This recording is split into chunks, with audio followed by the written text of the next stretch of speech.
Hey, everybody, welcome to the Context Machine, episode number 691. I'm Bryan Chaffin. And I'm Jeff Gamet. Hey, check us out online at contextmachine.io. Also, it is November 14th, and I am not wearing pants. What's up with that? Hold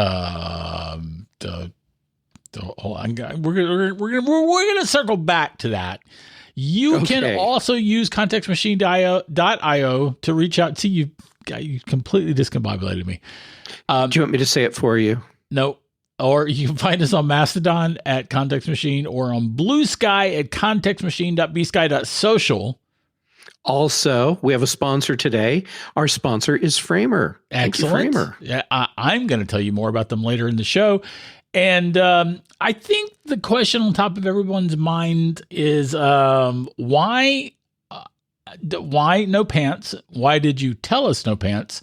And why is the significance of it being November 14th significant? Oh, right. You live in California. Yeah, I get it. Okay. Why did I tell you?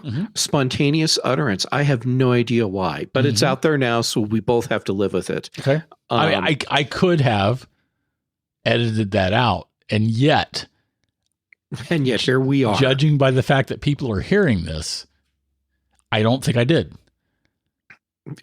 Probably not. Yeah. No.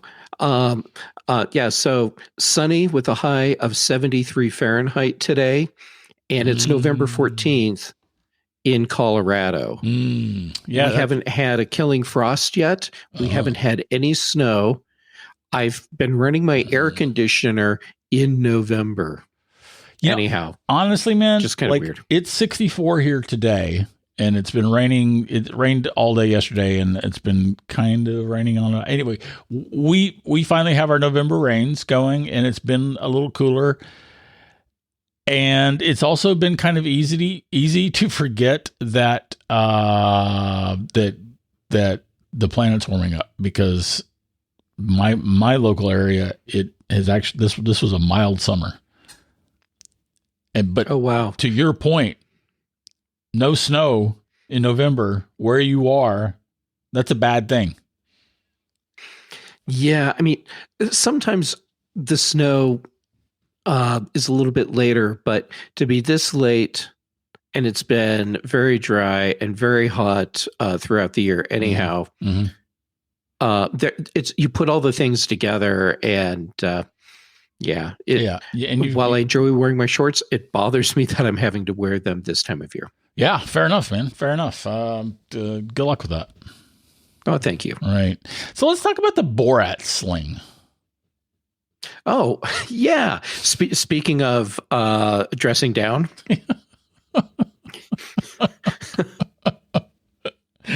We're actually talking about the iPod sock. Is that what? No, the iPod sock isn't a thing anymore. But it was the a iPhone thing. Pocket. Yeah. Right. iPhone Pocket. Yeah. So for those of you that are like, what are they talking about? This is the kind of over-the-shoulder sling thing that Apple designed. Better than a over-the-shoulder boulder holder. Well, that depends on your physique. That's true. By the way, did I ever tell you about? I honestly, it was Overhol's. When I was living in Montrose, there was an attorney, and we needed him for business reasons, and his name was Overholzer. And we called him we called this firm Over the Holder, Boulder Holder, and Slee Stack, because I'm so glad that you included Slee Stack in that. That makes me super happy. It was some kind. I think it was some kind of a like Polish-ish name. It was Overholzer, and it was anyway. But we turned that into Over the Holder, Boulder Holder, and Slee Stack. So I just wanted to share that with you guys. And people, just so you know, in Montrose, Colorado, that's like top humor, just laugh out loud humor. Right. So anyway, yeah, the iPhone Pocket collaboration between Apple and Issei Miyake. I think that's how you pronounce their name. It would be Miyake. Miyake. Yeah. Okay. I was close. Just roll with it. Right. I'm rolling. Anyhow, so it's like I'm rolling, and it's a boulder. Keep them doggies rolling. No, it's a boulder, but it's going into the holder. Go ahead. So this product, it's going to go over the shoulder though first, and then you're like Sisyphus for this product, aren't you? Please continue. Why? So anyhow, this thing, you sling it across your chest and throw your iPhone into it, and it's knitted, but Apple calls it 3D knitted construction. So it's like knitted as a whole unit. So I guess that means no seams anywhere. And it's a little bit stretchy, so you can throw your iPhone in there and, I don't know, a boulder or something. I don't know, something else. And it comes in several colors. Listen, you brought it back. This is on you. Right. But it was really clever the way I brought it back. Yes, it was. Oh, okay, fair enough. And mine was. That's a good point. Yeah. So available in several colors. There's a short strap version, $149.95. The long strap version is $229.95. Went on sale as we record today, I believe. Mm-hmm. And yeah, today. And it's been selling out. And yet all of the media coverage I've been seeing of this talks about how this is the most ridiculous thing. How can they charge that much? This is the new iPod sock. This is a failure before it launches.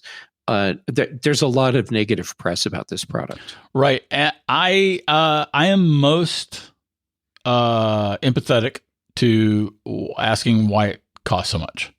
That does seem the price tags on this seem kind of crazy to me. Well, I certainly would not pay prices like that for this. Of course, also, this is not a product that's designed for me. Right. And that's why we're talking about this today. It is. For the designer, Miyake, this is a very low-priced item. Okay. Miyake's designs... Miyake. Sorry, I was trying Miyake. Paladin. It's Miyake. Paladin, not Paladin. I knew you'd go there. I would have been so disappointed if you didn't. Yeah. Okay. Side note, everyone. Bryan and I play Dungeons and Dragons, and he's our dungeon master right now. And for some reason, I have a weird mental block where I can't remember if the correct word is paladin or paladin. It's paladin. It's paladin. It's right. It's macOS Tahoe. And it was macOS Sequoia. I don't even know what language you're speaking anymore. Anyhow, this designer's works tend to be very high price.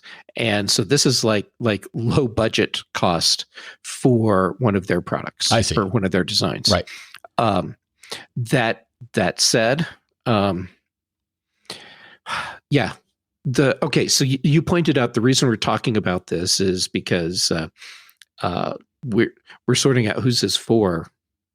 Well, no, we were in the midst of a broader discussion with some other folks who don't care for this thing and we're largely poo-pooing it. And you pointed out something that you read or you heard from someone else. Yes, and I'm giving credit where credit is due. The first person that I heard talk about why this probably doesn't deserve the tough press it's getting was Marty Gensius, and he was talking about this on Dave Ginsburg's In Touch with iOS podcast. The other person that I heard talking about this in the same way was Patrice Brendamore, the Mac Show podcast. Also, Patrice and I do Retro Rewatch podcast. But the point is, two people, one person in the United States who talks with people that have a lot of relations and interactions outside the United States, and another person who lives in the EU, and their perspective was, we're not the people that Apple is targeting with this, and this is a thing for a different market, and for those markets, it will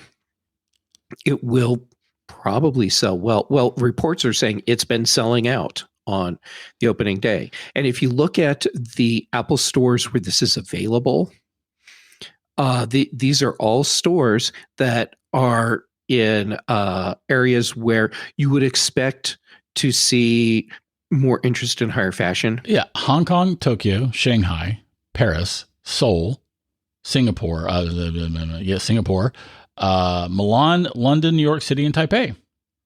Mm-hmm. These are fashion forward places, and they're in the only U.S. location is in New York. Everything else is in London or Asia. Is in Europe or Asia. Mm-hmm. And that includes 2 European places. All the rest of them are available in Asia. And the point that you made in this group chat that instantly resonated with me is the idea that this thing isn't for us. And that's okay. That's okay. Yeah, that's absolutely It is okay if we don't want this. It is okay if we think this is ridiculous. Yeah, it's a Hermes watch band for my Apple Watch that costs twice what the watch itself costs. Mm-hmm. To me, that's crazy, but I'm not the market for that product. Mm-hmm. Same thing with this. Mm-hmm. And I also think that anyone dismissing this as an iPod sock, which was a flop, wasn't it? Yeah. Oh yeah. Yeah, I think iPod sock. It did not do well. Anyway, I don't think those comparisons are accurate, and also, like, Apple makes a point of showing Issey Miyake's name on this product. Mm-hmm. I mean, like, when maybe Apple does this with the AirMe stuff. But I that's don't know super if there's rare. Any specific brand markings on those bands. Yeah, I mean, I'm like even the Nike bands. I don't think they have a swoosh on them. Really? It's okay. The Nike band that I have does not have a swoosh on it, and it's an official Apple Watch band. Wow, that is. I have the one that has the holes all through it. Yeah. Yeah. Okay, fair enough. So anyway, the point is that Apple's putting this designer's name on this thing, and like Jeff has said, it's not aimed at us, and that's okay. Like, everyone, freaking relax. It's okay if you don't want this. Yeah, and it's okay if other people do want this. I have seen multiple articles, and of course, I didn't take notes to remember where I read these things. Actually, it may have been on social media where I saw it instead, where people were talking about how Apple's not a fashion company; they should focus on what they do best. That's the most ridiculous thing I've heard in a long time. Apple's not a fashion. Are you kidding me? Apple is absolutely just passing on the news. Apple is absolutely a fashion company. Amongst the many other things they do, They set fashions. Do not forget that the Apple Watch was propelled to its success in part by the $10,000 gold watch that no one bought. Right. Yeah. I mean, that $10,000 gold Apple Watch, and that price today would be probably more like $20,000 or $30,000 because gold has skyrocketed. Anyway, that $10,000 version of the Apple Watch absolutely was there to position the Apple Watch as a high fashion timepiece, and it succeeded. Mm-hmm. And tell me that an iPhone isn't a fashion statement at this point. Tell me that a MacBook isn't a fashion statement at this point. That's some myopia from some folks. Yeah, and I cannot tell you these are not fashion statements because you're right, they are. They are tools, but they are also fashion statements. And even look at what Apple has done with accessories for their own products. They have a wide range of cases for iPhones, and some cases do better than others. And like this year, they introduced the sling strap thing. And while I get that that's not a way to carry an iPhone for some people, I know people that have bought that and love it. And I went into the Boulder Apple Store to check out the cases that have the kind of fabric-y thing on them, and then the strap to go with them. And I don't think I would buy one, but I thought they looked really nice, and I get why people really like those. Right, and it is a fashion statement. And also, again, it's okay when things aren't designed for us. I want to emphasize this. So there are 3 European countries, cities, that this is being made available in: Paris, Milan, and London. All 3 of those are essentially fashion capitals, and New York City, a fashion capital. I don't know as much about Hong Kong, Tokyo, Shanghai, Seoul, Singapore, and Taipei, but I feel like fashion certainly matters in all those places. So I'm not surprised that Apple has a hit with this thing, and I am really not impressed with folks who are dismissing it. Not especially with the disdain with which they're dismissing it. That's not very impressive to me. I have a prediction. Yeah. And it's that if they're not there already, we will see knockoff versions of these. Oh yeah. On Etsy and Amazon and Temu, just all the places within, if it's not there already, within days, and they will sell. Yeah. The interesting thing will be, so my assumption is that Apple's doing a little bit of industrial magic to have these things not fall apart. I'm also assuming they're doing some kind of 3D printing thing with them, right? Or excuse me, 3D knitting. So, yeah, I'm sure that that this is more than a little macrame iPhone sack. Yes, exactly. All right. Yeah. So, I mean, it does kind of look like a Borat sling. Yeah, it does. And as a courtesy to everyone, yeah, I'm not going to put a link to the image that I found that's out there comparing them. So if you really want to see it, just go search in your favorite search engine for iPhone Pocket Borat. Yep. And don't worry, you'll find the image. Yes, and you're welcome. Yeah. Yeah. You will not be able to unsee the image. That's true. All right. So shall I talk about Framer? Oh, I would love that. So are you still jumping between tools just to update your website? Framer unifies design, CMS, and publishing on one canvas. No handoff, no hassle. Everything you need to design and publish in one space. Framer already built the fastest way to publish beautiful, production-ready websites, and it's now redefining how we design for the web. With the recent launch of Design Pages, a free canvas-based design tool, Framer is more than a site builder. It's a true all-in-one design platform. From social assets to campaign visuals to vectors and icons, all the way to a live site. Framer is where ideas go live start to finish.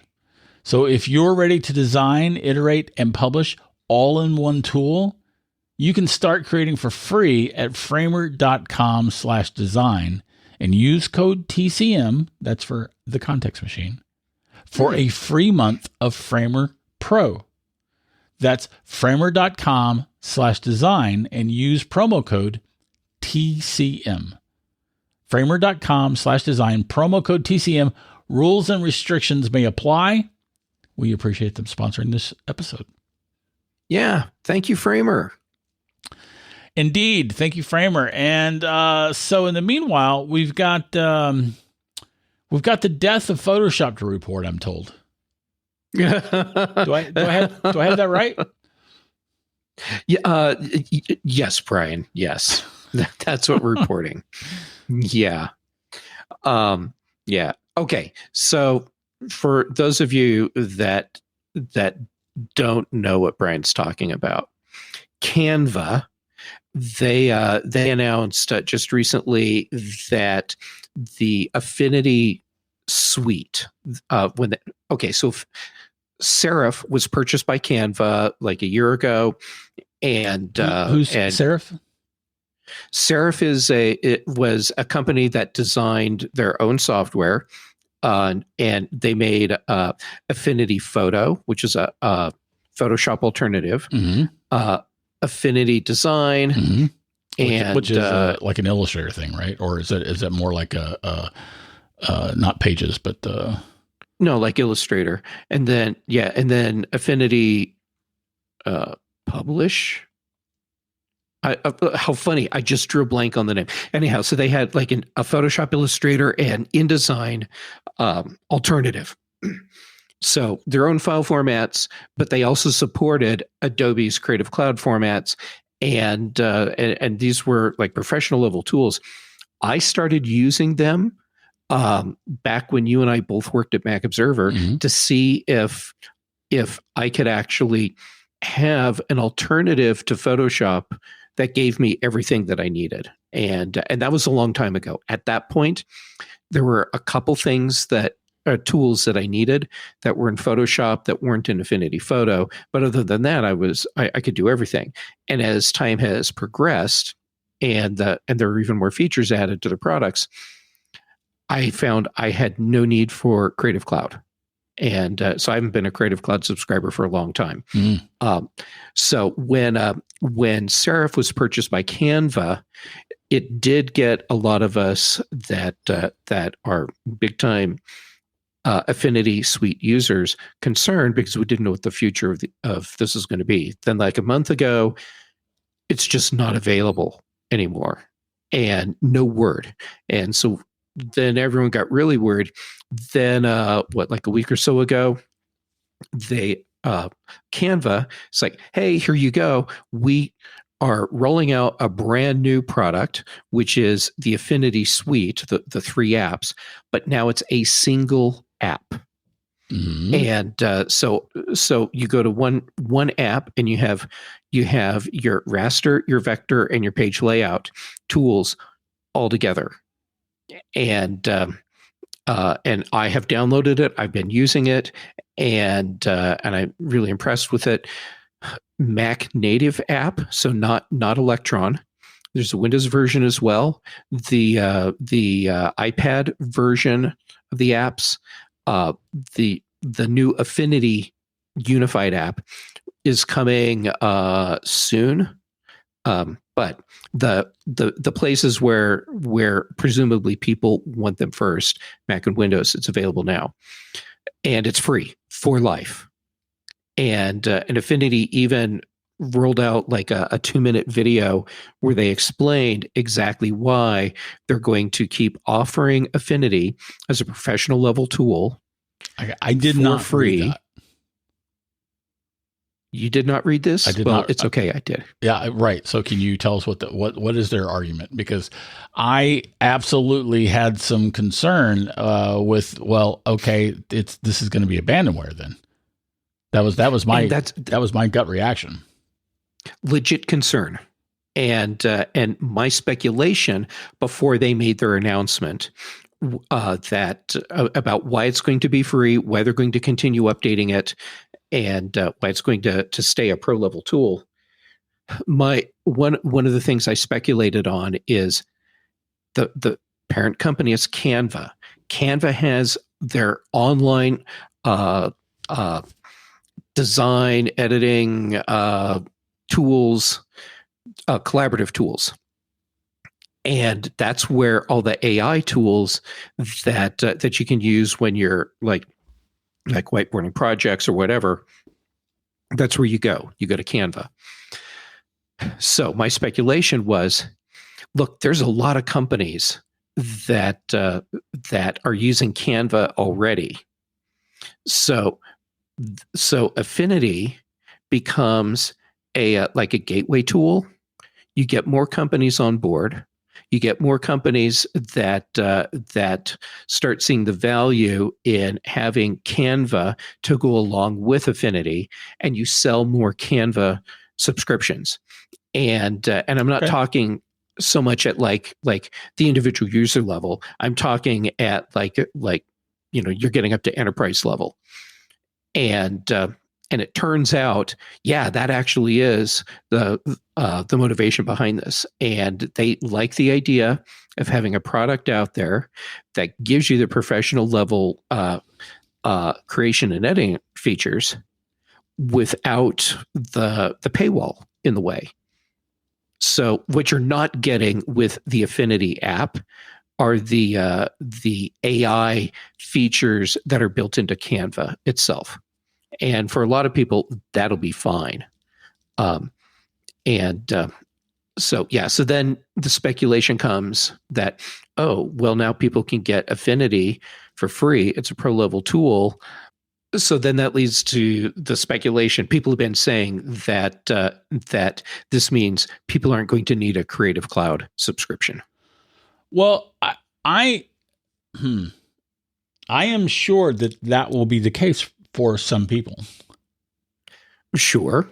I am also quite confident that Adobe will keep on trucking. I'm with you. I think that that Creative Cloud is going to continue selling very well. Adobe's not going to see a significant hit on their bottom line with companies abandoning them for Affinity and Canva. But that's okay. There's market for both. I think there are a couple things that will keep people in the Creative Cloud ecosystem. More than just familiarity and inertia. Well, yeah, more than that, but that's a big thing right there. That is a big thing. But if those are the only things, that will lead to a perpetual downward spiral for any product that is relying on inertia and I'm too invested in this. I can't stop. That will eventually bring any company or platform to its knees. Yes, and while that could be the case, I don't think it will be. I think that there are other factors that will keep companies from jumping ship. One of the big things is the Affinity Suite. It's it's your photo and image editor, so your raster stuff, your vector stuff, and your page layout stuff. The Creative Cloud suite has a lot more because you also have a nonlinear video editor, you have audio editing, you have there's a bunch of other tools that are built in to Creative Cloud. So if you're doing anything that involves functions that aren't part of the Affinity app, then you're in the Creative Cloud space. And there's a lot of companies that they have workflows that are designed specifically around Creative Cloud, and redesigning those to accommodate switching over to Affinity is probably going to be a task that's bigger and more expensive than they want to take on. Yeah, that's fair. So, yeah. So, I mean, if I sat here and spent the time, I could probably come up with a lot of other reasons. The fact that you have to have a Canva paid subscription to get the AI features, that's not the thing that's going to keep people from adopting the Affinity app. Yeah, that's true. And nor will the ability to access Photoshop's AI features protect Adobe. I mean, right. The reality is that things built on models can be copied by anyone else wanting to build something on a model. So that you know, the ability to use model-based tools is not much of a competitive advantage when anybody can implement their own model-based tools. Right. Also, when you're using the Affinity apps, because of the way they're designed, they can take advantage of some of the add-ons that have been created. Like some of the plugins that have been created for Photoshop and Illustrator. Mm-hmm. So, and also like brushes. Mm-hmm. When you go out and buy brush packs for Photoshop, you can pop all those into Affinity, and which I have done. I own multiple brush packs that I bought that are Photoshop compatible, and they just load seamlessly right into Affinity. That's good. So and that was a really smart move on Serif's part when they created the Affinity apps. Make them as compatible as possible with the ecosystem that's already out there, right? And they did a great job with that. So, you are. This is going to be the pro. This is going to be the downfall of Adobe, or not. This will not be the downfall of Adobe. This will not have a significant impact on Adobe's bottom line, but I believe it will have a positive impact on Canva's bottom line. Yeah, fair enough. I agree with that, for what that's worth. So, yeah, I'm glad we could sort this out. Me too. and I'm glad that I realized what you clearly know all along. Yeah. Yes. Yeah. Again, you're welcome. I'm so glad you're here for me. All right. Thanks, man. I appreciate you walking us through everything. And it seems like we should probably call it. Is that right? Yeah. Let's do it. Okay, here we go. And that's this week's Context Machine. If you have anything to comment on, add, or question, you can write us at contextmachinepodcast@gmail.com. Our bandwidth is provided by CashFly. The bass is by Dr. Boom, recorded just for this show. And I believe you have a date for the next Colorado Pin Show. Is that correct? Yes, it's in 2026, October. I don't have the exact date off the top of my head, but yes, I believe the date's already been announced. But you have a date for the show. Oh, I have a date for the show. I believe I do. Barry, I'm looking forward to it. Yeah, Barry's going to go with you. And I wish that I could, but I probably can't. But anyway, whatever. That's it for this week. Yeah. And hey, thank you, Framer, for being our sponsor. Head over to framer.com/design and use the promo code TCM. Yes. Thank you, Framer. Yep. Thank you, Framer.